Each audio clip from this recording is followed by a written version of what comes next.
So I wanted to make this video to talk about something that I do quite often, and you'll have seen this if you follow me at all, which is that I often will take gambling addiction and compare it to other things, whether it's social media use or food consumption or alcohol.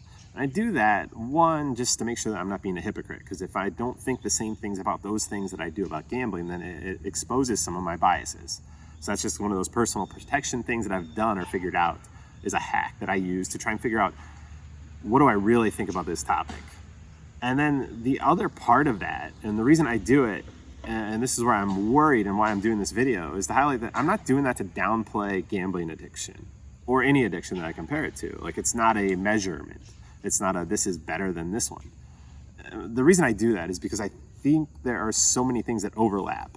I mean, if we do a Venn diagram, there's gonna be so much overlap. Probably the majority of things that overlap are the same, from food addiction to gambling addiction to social media addiction. So if we look at that bigger picture and we focus and realize that all these things have so much in common, then I think we stop trying to treat one specific thing at the exclusion of those other ones. And I think that's really important, because otherwise we end up playing whack-a-mole and we help somebody solve their social media addiction or solve their gambling addiction, but then they just go to the next thing. And so if we can understand this bigger picture, that so many of these things have so much in common, then one, I think we can all kind of come together and we can better understand. If you've had one, then you kind of understand all the rest. So that's one of my hopes. So hopefully this makes sense and understand why I don't try to intentionally put down or devalue gambling addiction compared to other things. I'm doing just the opposite, which is just showing that so many of these things have so much in common.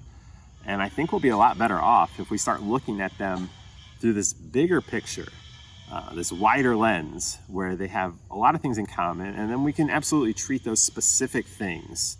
You're going to treat gambling addiction a little bit differently. There's going to be some specific actions that need to be taken that are different than social media, that are different than food.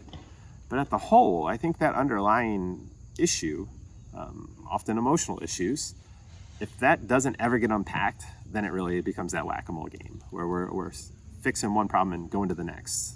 I've experienced that. I've seen so many other people experience that. And that's why I've kind of taken a step back from the gambling stuff and really started to look holistically. What are these things that we all have in common in some area of our life? Because I think we all can identify and understand those things when we look at the bigger picture. So hopefully that clarifies some things. Hopefully that makes a lot of sense.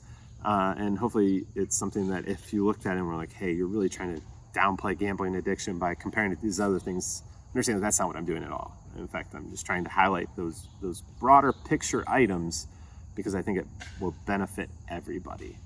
So that's my thoughts on that, and hope to see you around. Let me know what you think about this, and yeah, we'll talk to you about some other topics here in the future. I'm enjoying doing these videos, so catch you later.